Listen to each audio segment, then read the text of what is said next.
Chelsea Knox with eXp Realty. Welcome back. We are going to do another video. It's really nice outside, but I live by an Air Force base. Super cool, but I'm sure you hear the planes in the background, so bear with me here, okay? Today we are going to talk about how much home can you afford, which is a super important question that a lot of people don't understand. So the first thing I get when I ask that question to a new buyer client is, I've been pre-approved for blank.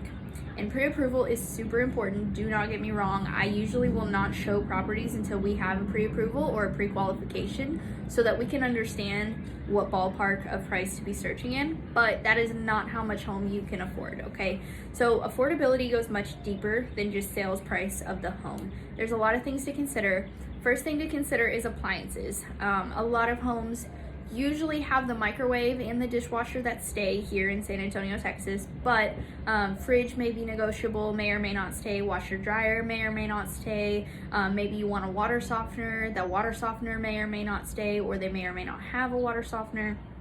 Those appliances can get really expensive really quick, several $100s to maybe a couple $1,000s for those appliances. So if we're looking at the max end of your budget, you spend all your money on closing, you now have no money to go appliance shopping after closing, which is never a fun situation to be in. So if you have a good realtor like myself, we will always tell you which appliances are included in the home. If we don't, definitely remind us and ask. Cat disclosure too. Here's the little kitty. So those are really important things to consider, because the last thing you want to do is move into your home and you don't have a washer and dryer for 2 months until you get another paycheck. So that's definitely important. Crashing the video. Okay. Another thing to consider is HOA fees. So a lot of home buyers, especially young families, they always want like maybe a community pool, a playground for the kids, a splash pad.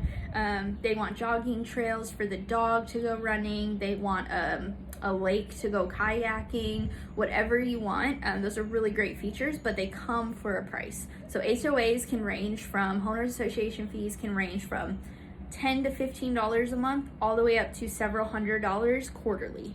And it can get expensive really fast. So the last thing you want to do is to find a mortgage that fits your budget. You move in, you pay your first month's mortgage, and then you get slapped with another bill a couple days later for a couple $100s for your HOA.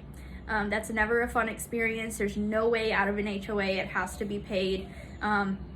And so that's something you definitely want to consider in your home buying process. If you're buying on the max end of your budget and your monthly amount is already maxed out, you now have several $100s to consider for an HOA. So those are really important things.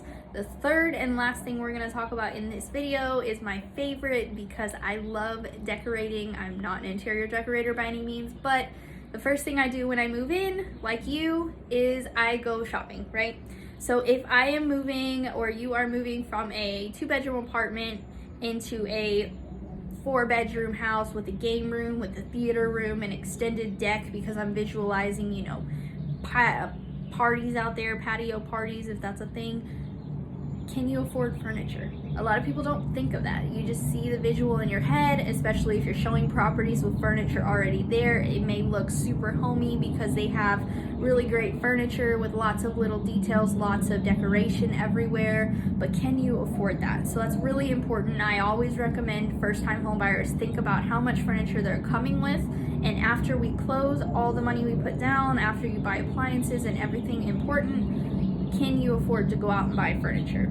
And it may or may not be a yes, it may or may not matter to you, but it's definitely something to think about, because the last thing you want is to visualize a fancy game room for entertaining and then you can't afford to furnish your game room so it doesn't get used. So those are just some things that get oftentimes overlooked or confused with a pre-approval. Affordability is really important to understand. Nobody wants to be house poor. Nobody wants to move into a home that they thought would be perfect and then it turns out it's not perfect. So I always recommend getting with your realtor before you start looking on Zillow or Realtor, finding these homes that may not be in your affordability range. Realtors can really help level with you, help you understand all the fees, expenses of home buying that may or may not be obvious from the start. So that is my video this week. Hopefully it helped you kind of start thinking about home buying and what it takes to purchase a home. If you have any questions, as always, let me know. My number and email should be on the top of this video, and you can always inbox me on my Facebook page. And yeah, we will be back next week with another video, hopefully. And if you guys have any requests, please let me know. If not, you guys have a great day.